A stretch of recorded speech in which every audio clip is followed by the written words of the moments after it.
दोस्तों, कभी सोचा है कि अगर गूगल जैसा दिग्गज कंपनी जो हमारी हर सर्च, हर डेटा और हर क्लिक पर राज करता है, उसे कोई टक्कर दे दे तो क्या होगा? आज हम उसी जंग की कहानी सुनाने वाले हैं। गूगल बनाम भारत का नया सर्च इंजन कॉमेट। आज की हकीकत साफ है, पूरी दुनिया में सर्च इंजन की हिस्सेदारी का 90% से ज्यादा गूगल के पास है। यानी अगर आप मौसम पूछते हैं, शेयर मार्केट चेक करते हैं या किसी खबर की सच्चाई जानना चाहते हैं, सब कुछ गूगल पर जाकर ही करते हैं। लेकिन इस मोनोपोली की सबसे बड़ी कीमत हम यूजर्स चुकाते हैं, हमारा डेटा, हमारी प्राइवेसी। अब मैदान में उतरा है भारत का नया सर्च इंजन कोएमेट। यह सिर्फ एक ब्राउजर नहीं, बल्कि AI पावर्ड प्लेटफॉर्म है जो आपकी भाषा को समझता है, आपकी प्राइवेसी की हिफाजत करता है और सबसे बड़ी बात, यह आपको बार बार बेवजह एड्स से परेशान नहीं करता। आज के दौर में जब दुनिया डेटा ड्रिवन है, क्योमिटी जैसे प्रयास हमें डिजिटल स्वतंत्रता का एहसास दिलाते हैं। दोस्तों, मैं आपको साफ साफ बताना चाहता हूं, ये कोई हवाई बातें नहीं हैं। कोएमेट ने दावा किया है कि यह 22 भारतीय भाषाओं में सर्च की सुविधा देगा।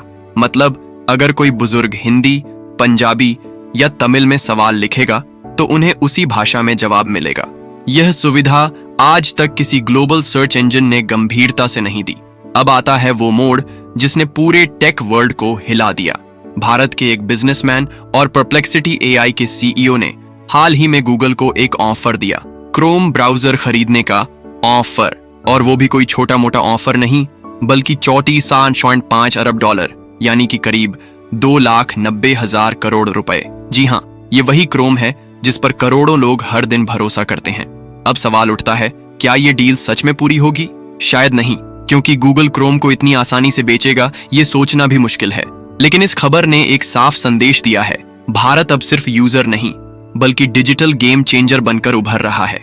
और दोस्तों, अगर आप भी मानते हैं कि इस तरह की जानकारी हमें सबको पता होनी चाहिए, और अगर आप चाहते हैं कि भारत की डिजिटल ताकत की ये कहानियां और लोगों तक पहुंचें, तो अभी चैनल को सब्सक्राइब करिए और वीडियो को सपोर्ट करिए। आपका एक छोटा सा कदम हमें और भी ऐसी सच्ची कहानियां लाने की ताकत देता है। अब असली तुलना की बात करते हैं। गूगल तेज है, मजबूत है और करोड़ों वेब पेजेस को इंडेक्स करता है, लेकिन उसकी सबसे बड़ी कमजोरी है एड ड्रिवन मॉडल। यानी जब आप कुछ सर्च करते हैं तो सबसे पहले सामने आता है एड्स, स्पॉन्सर्ड लिंक्स और एल्गोरिदम से मैनिपुलेट किया गया कंटेंट। वहीं दूसरी तरफ कॉमेट का वादा है क्लीन सर्च रिजल्ट्स। आप जो पूछेंगे उसका सीधा और पारदर्शी जवाब मिलेगा। साथ ही कॉमेट लोकल कंटेंट को प्राथमिकता देगा ताकि किसी छोटे कस्बे का बिजनेस भी डिजिटल दुनिया में सामने आ सके। गूगल पर हर सर्च का मतलब है आपका डेटा गूगल के पास। आपने क्या खरीदा, किससे बात की, कहां घूमे, सब कुछ एक डिजिटल फुटप्रिंट बन जाता है। जबकि कॉमेट ने साफ कहा है कि उनका मॉडल प्राइवेसी सेंट्रिक होगा। इसका मतलब search history, location, personal habits, ये सब किसी को बेचा नहीं जाएगा। सोचिए, अगर यही बदलाव सच में होता है तो हमारी आने वाली पीढ़ियां एक ऐसे इंटरनेट का इस्तेमाल करेंगी जहां यूजर का कंट्रोल होगा, न कि सिर्फ बड़ी टेक कंपनियों का। तो अब सवाल उठता है, क्या कॉमेट गूगल जैसी दिग्गज कंपनी को टक्कर दे पाएगा? क्या एक नया सर्च इंजन इतनी बड़ी मोनोपोली को हिला सकता है, या यह सिर्फ एक शुरुआत है और हमें लंबा सफर तय करना होगा? दोस्तों, अब बारी आपकी है। आप बताइए, अगर कॉमेट आपके लिए अवेलेबल हो तो क्या आप गूगल को छोड़कर इसे यूज करेंगे? क्या आपको लगता है कि भारत की डिजिटल आत्मनिर्भरता की यह दिशा सही है?